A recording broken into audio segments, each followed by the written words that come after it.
제가 유심히 종편이나 이 방송을 많이 봤어요. 왜냐면 선거 때 가장 영향을 받는 게 뭐냐면 40% 이상이 방송이에요. 그 종편과 방송이기 때문에 보면 카메라 샷을 보면요. 이렇게 그 후보 무대만 보여줘요. 예. 굉장히 후보의 인물을 많이 클로즈업 해주죠. 예. 잘생겨서 강조한 거 아닐까요? 뭐 그런 고마움을 가질 수도 있는데 이런 게 안 나온다는 거죠. 아하. 이런 거는 인터넷에나 들어와야 아는 거지 방송에서는 이렇게 뒤집어지고 있는 거를 못 느끼는 거죠. 그러네. 우리가 유튜브에서만 봤네요. 그 현장에 막 와글와글하고 하는 그런 모습을 안 보여줘요. 그렇네요. 늘 문재인 후보는 무대를 보여줘요. 부산 서면에서 3만 명 모였을 때 유세 현장이죠. 3만 명 더 되는 것 같아요. 3만 20명쯤 됐나요? 그 다음에 안철수 후보는 늘 이렇게 아하. 무대 주위에 사람이 꽤 많은 것처럼 보여져요. 그래서 저기도 꽤 사람이 모였네 했는데 오마이뉴스가 풀샷을 똑같은 아하. 장면이에요. 풀샷을 잡으면 이렇게 돼요. 예. 그러니까 머리가 몇 없는 것처럼 이렇게 심은 것처럼. 이것도 오마이뉴스가 잘했으니까 칭찬 한번 해줘야죠. 대선 네. 오장박이 간다라고 하는 것은 오사장과 장윤성과 박정호. 예, 그 오장박이라고 했어요. 예. 이름도 꼭 저렇게 잘 졌네. 그러니까 이런 언론이 예. 그러니까 오마이뉴스는 이제 뭐 문재인 후보에게 좀 불리하고 나쁜 기사도 쓰지만 그거는 이제 시민 기자들이 또 쓰기 때문에 어쩔 수가 없어요. 쓰지만 그래도 오마이뉴스는 이렇게 풀샷을 보여줌으로써 진실을 전한다라는 점에서 잘하고 있고요. 그래서 요게 이제 요거 제가 하나만 했지만 민원연하고 여기에서 계속 나오고 있어요. 그래서 여러분들이 보시면 갭이 조금 줄어들었어요. 왜 그러냐면은 이제 언론들도 눈치를 챘어요. 이거 대세가 굳어졌다는 걸. 그래서 방송도 이런 풀샷을 조금씩 보여주기 시작했어요. 그래서 조금 언론이 공정해지기 시작했다라는 거고 이게 네이버 메인 페이지 첫 번째 뉴스박스 노출 시간을 비교한 겁니다. 이게 민원연에서 나온 건데요. 예. 해도 너무하죠. 예. 정당별 네이버 메인 페이지 첫 번째 뉴스박스 노출 시간 비교. 홍준표 홍반장 아저씨 15시간, 안철수 10시간, 그리고 유승민 13시간. 문재인 후보는 왜 이걸 써놨을까요? 2시간. 예. 근데요. 교수님 이런 거는 또 저처럼 예리한 사람이 분석을 해야죠. 예. 이게 총 40시간이거든요. 이게 다 합하면 42니까요. 5%예요. 40시간이면. 그렇죠? 문재인 후보 2시간이니까 5% 아니에요. 5% 노출된 거 40시간 중에 맞죠? 자, 안철수는 얼마입니까? 25%예요. 이렇게 봐야지 더 극명하죠. 시간을 보면 그래서 전체 후보들 노출되는 시간 대비 자 1위 후보니까요 40%쯤 안 되더라도 정당하게 25% 즉 10시간 노출을 시켜야 되는 거죠. 교수님 예리하죠. 예. 천재라니까요. 같이 해보니까. 예, 감사합니다. 투표권이 없습니다. 아, 참. 그래서 이제 왜 그러냐를 쓰기 위해서 파케도 했고 이제 예. 이 책도 내게 됐는데 그렇죠. 이제 본론으로 왔습니다. 예. 왜 그러냐 다른 건 보실 필요 없고요. 여기에서 보수가 있고 진보가 있는데 이게 구좌파라는 거죠. 그러니까 이 구좌파들이 우리 언론의 스피커를 가지고 있는 게 문제인 거예요.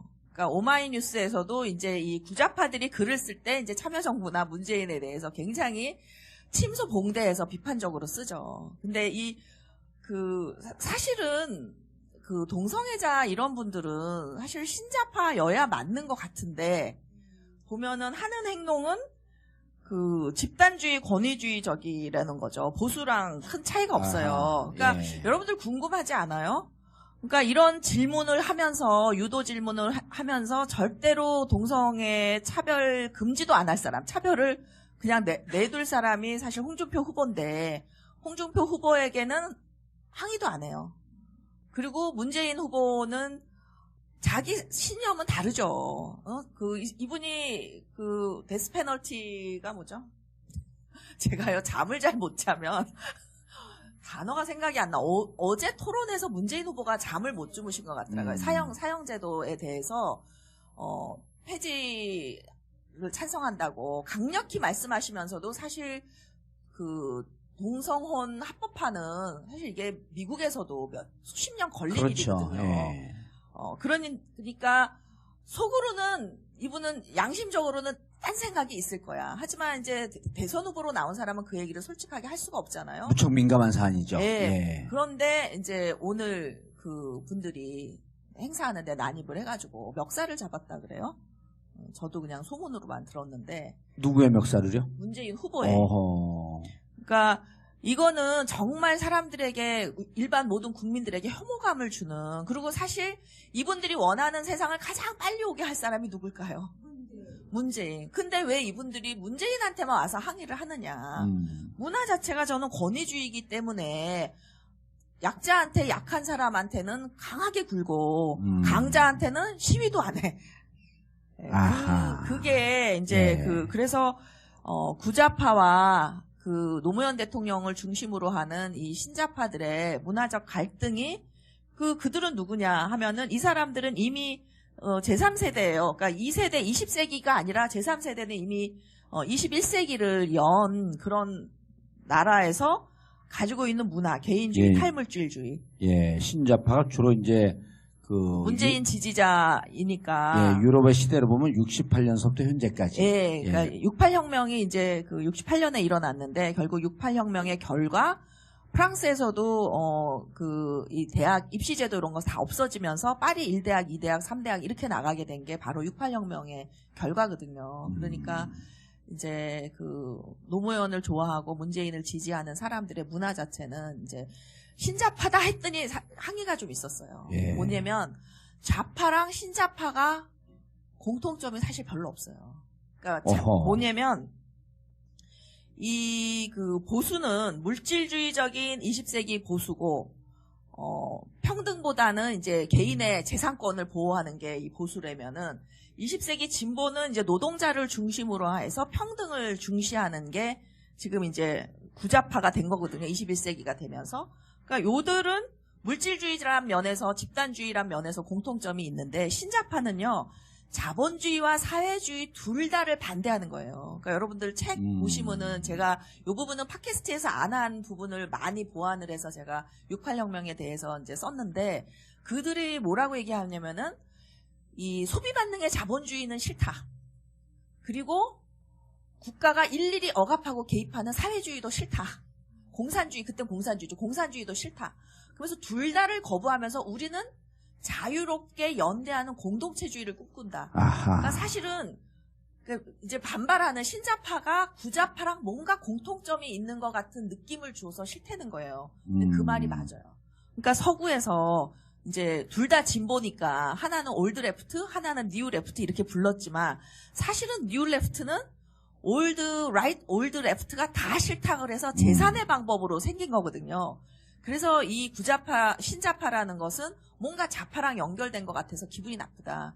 그래서 제가 이 책에는 참여민주파라고 했어요. 참여민주파, 신자파를. 왜냐면은 예. 68혁명의 정신이 참여민주주의고 일상 속에서의 민주주의거든요. 일상 속에서의 평등, 신분이나 지위에 따른 이 갑질이 아니라 평등한 사회, 인권이 보장되는 사회. 그래서 이 민주주의가 핵심이지만 이때 민주주의는 독재냐 반독재냐 할 때의 민주주의가 아니라 21세기 민주주의는 일상 속에서의 민주주의.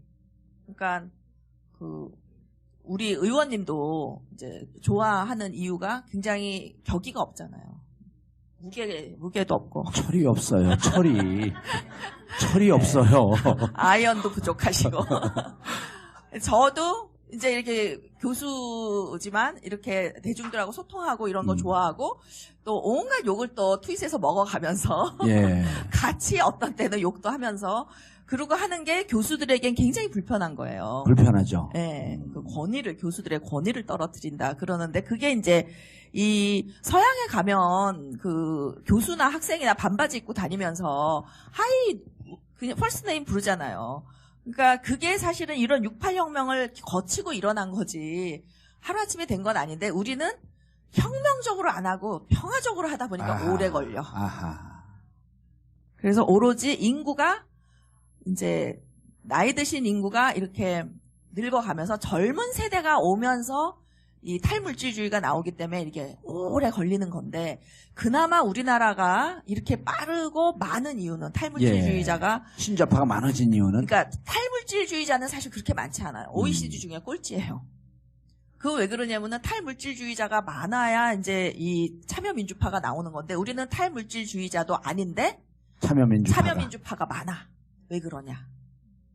노무현 대통령 돌아가신 이후에 그러니까 노무현 대통령 5년간 엄청나게 문화혁명을 했고 대통령으로서 권위를 다 버린 거 아니에요. 예. 그 문화혁명으로 인해서 낙곰수가 떴고 그 낙곰수로 인해서 또 젊은 층이 참여민주파가 되었고 예. 또 대통령 돌아가신 걸로 인해서 엄청나게 많은 사람들이 깨어나서 지금 문재인 지지자가 과거 노사모가 한 뭐 10만 이렇게 시작을 했다면은 지금 저는 최소한 300만 이상 된다. 아, 그렇게 이제 참여민주파가 점점 성장하고 있을 때 여기에 또 크게 도움을 주신 그 순실이 누님이 그렇죠. 예. 촛불을 들어라. 예. 완전히 그 박근혜 대통령이 박정희 신화를 무너뜨리면서 완전히 뻥 뚫린 거죠. 이 보수층이. 그래서 이번 대선이 그나마 좀 쉬웠지. 예. 그렇지 않으면은 아직도 이 구도가 보수 우위 구도지 이렇게 진보가 널널하게 이렇게 선거할 수 있는 구도는 아니었을 거다. 그러니까 저도 그런 얘기를 하는데 10월 26일인가 29일서부터 우리가 촛불을 들었죠. 그때부터 3월 10일까지 약 한 3개월 동안 가을에 시작해서 겨울을 지내고 다시 봄이 왔을 때 그 4개월 동안 대한민국의 민주주의가 발전한 게 400년 역사 동안 발전한 것과 맞먹는다. 그때 이제 신자파라고 하는 분들이 주류로 그 참여민주파가 주류로 우리 사회에 정착이 되는 시점 아니에요. 그렇죠. 국민들로부터도 지지를 받고 그래서 문재인 캠프를 보면 이 참여민주파들이 맹활약을 하고 있어서 홍보가 굉장히 뛰어나다 이번에. 예. 그래서 이런 게 이제 대표적인 참여민주파의 특징인데 창의성, 그렇죠. 자발성, 그 다음에 펀, 즐거움을 추구해. 예. 문화적. 예, 이런 것들이 그 참여민주파의 특징이라고 보면 되는데. 지금 우리 교수님께서 보고 계신 게 이제 문재인 후보 측에서 아주 히트를 친 대히트 상품 문재인 1스트.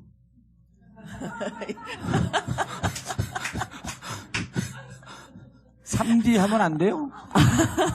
문재인 1스트. 네. 그러니까 이 그 포레스트라고 못하는 예. 우리의 표현은 구자파처럼 문재인 1스트. 아, 이게 20대 그 지지자들이 이런 아이디어를 줘서 그 캠퍼스 채택했다는 거 아닙니까? 예, 예. 기가 막히죠. 참여민주파의 전형을 보여주는 거죠. 예, 예. 이것도 대단하죠. 예. 그 젊은이들이 왜 게임을 좋아하냐. 얘네들은 즐거워야 해요. 아하. 그러니까 왜 정봉주 의원이 이렇게 인기 짱이냐. 재밌잖아요. 펀해야 돼. 그러니까 얘네들은 뭘 해도 펀해야지 움직이지. 의무로 뭐 위에서 찍어 누른다고 움직이고 이게 안 되는 거예요. 참여민주파들은 자기가 이렇게 흥이 나고. 예. 그다음에 이거는 요새 캠프에서 나오는 것보다도 일반 시민들이 하는 게 더 많아요. 그렇죠. 파란을 일으키자. 저는 대박 중에 하나가 또 우리 태극기를 일장기에다가 파란으로 7.18을 청산하자. 예, 그거는 이제 시민들이 하는 건데 아주 기가 막혀요. 그러니까 이 시민들, 이 참여민주파를 당할 길이 없어요. 예.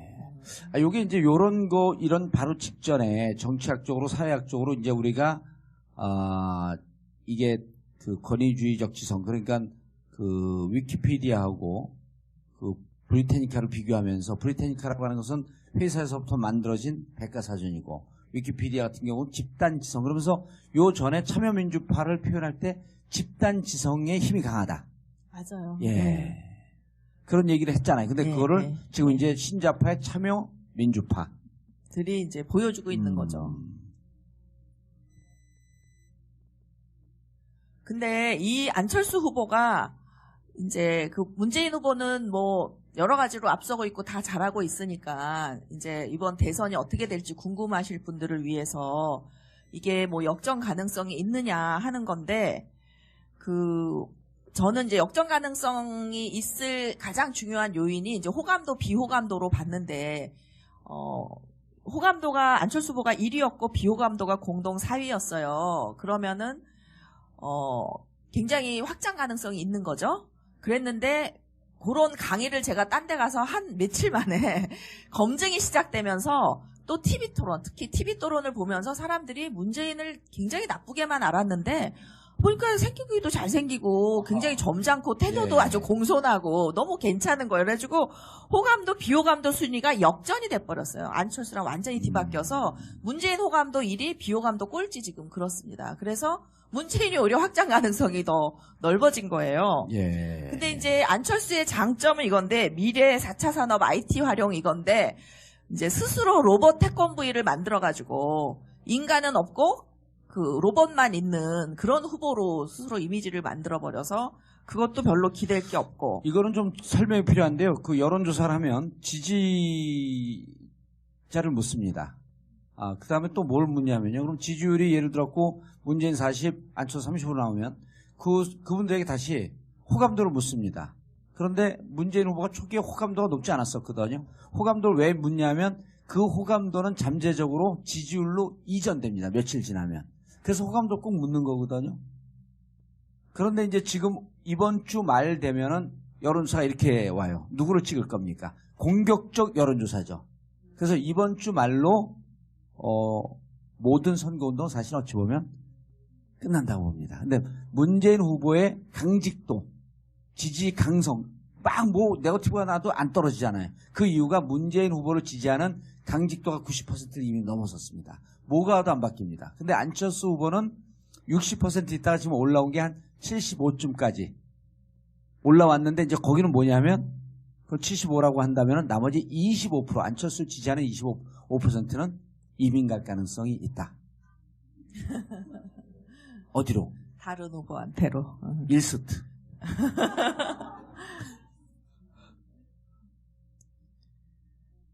그래서 이번 대선은 뭐 크게 움직일 것 같지 않다. 움직일 변수가 별로 없다. 저는 북풍도 별로 안 먹힐 거다. 왜냐면은 이게 한 번 본 드라마를 똑같이 보면은 재미가 없잖아요. 그래서 늘 드라마는 새로워야 되거든요. 근데 선거 홍보도 마찬가지예요. 한 번 써먹은 NLL은 또 이미 법원에서 거짓이라고 다 판결이 났기 때문에 안 먹힐 거다. 그래서 송민순 씨가 들고 나왔는데 오히려 자기만 지금 이제 사법 처리를 당하게 생겨서 말을 조금씩 바꾸고 있어요, 이 양반이.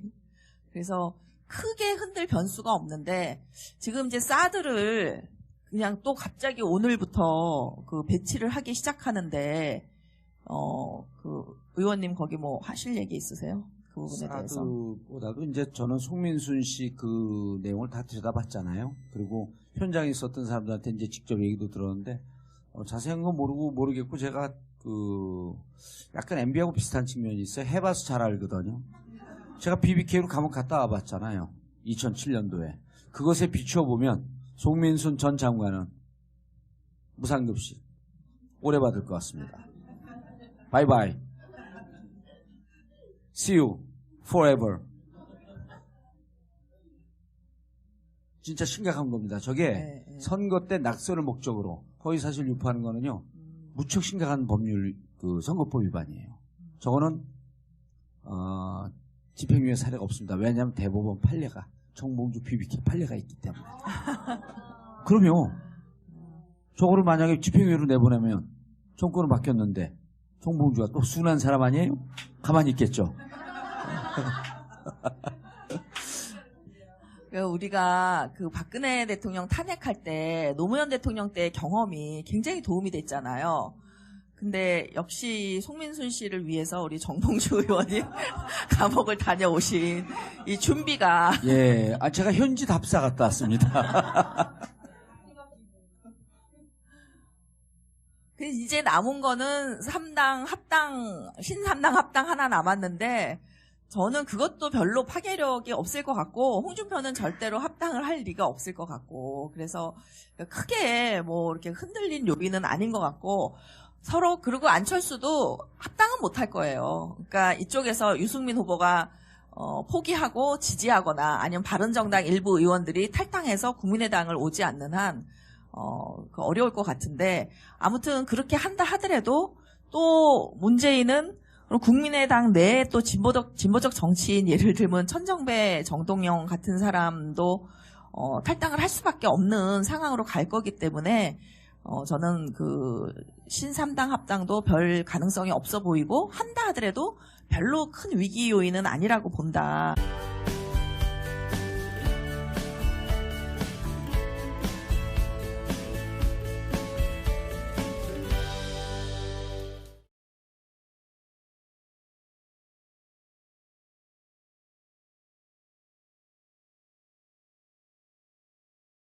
제가 유심히 종편이나 이 방송을 많이 봤어요. 왜냐면 선거 때 가장 영향을 받는 게 뭐냐면 40% 이상이 방송이에요.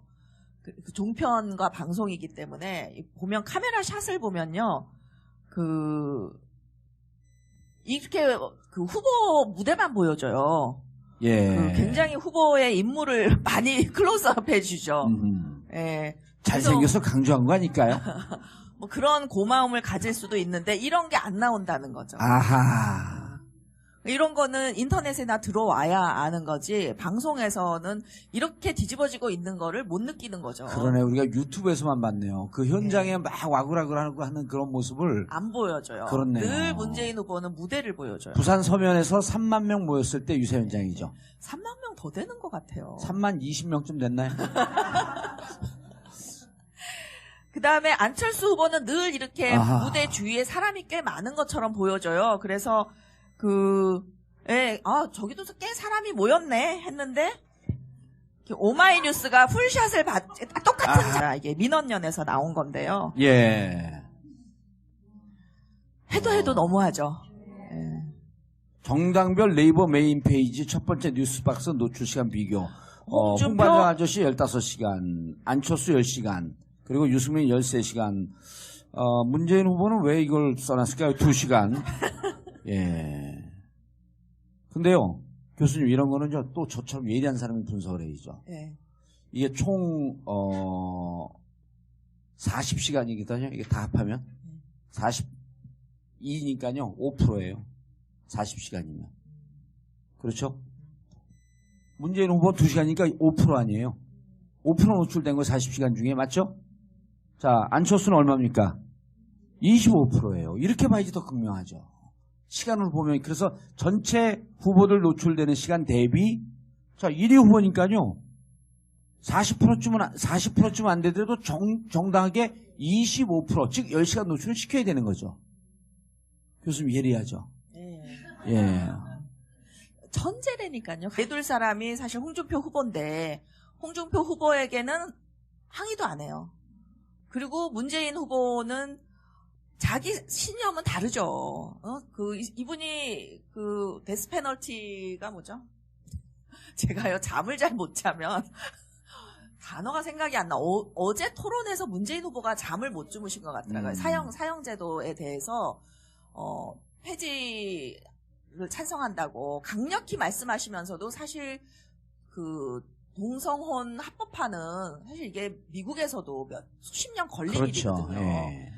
그러니까 속으로는, 이분은 양심적으로는 딴 생각이 있을 거야. 하지만 이제 대선 후보로 나온 사람은 그 얘기를 솔직하게 할 수가 없잖아요. 무척 민감한 사안이죠. 예. 예. 그런데 이제 오늘 분들이 행사하는데 난입을 해가지고 멱살을 잡았다 그래요.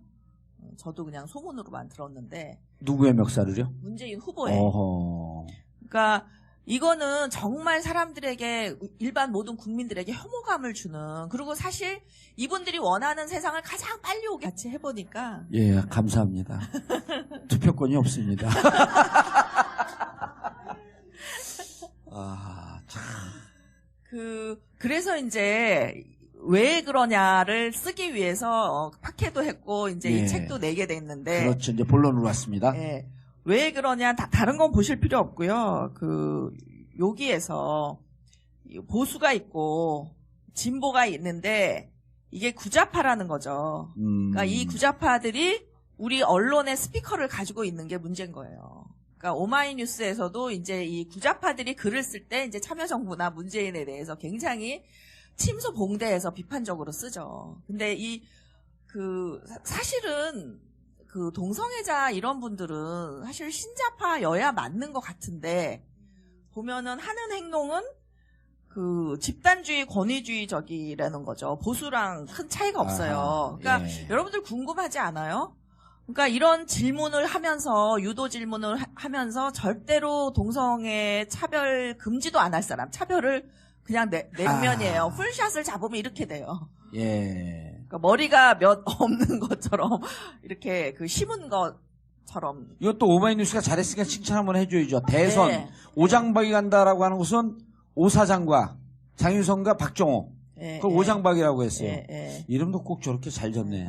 그러니까 이런 그 언론이 예. 그러니까 오마이뉴스는 이제 뭐 문재인 후보에게 좀 불리하고 나쁜 기사도 쓰지만 그거는 이제 시민 기자들이 또 쓰기 때문에 어쩔 수가 없어요. 쓰지만 그래도 오마이뉴스는 이렇게 풀샷을 보여줌으로써 진실을 전한다라는 점에서 잘하고 있고요. 그래서 요게 이제 요거 제가 하나만 했지만 민원연하고 여기에서 계속 나오고 있어요. 그래서 여러분들이 보시면 그 갭이 조금 줄어들었어요. 왜 그러냐면은 이제 언론들도 눈치를 챘어요. 이거 대세가 굳어졌다는 걸. 그래서 방송도 이런 풀샷을 조금씩 보여주기 시작했어요. 그래서 조금 그 언론이 공정해지기 시작했다라는 거고 이게 네이버 메인 페이지 그 첫 번째 뉴스박스 노출 시간을 비교한 겁니다.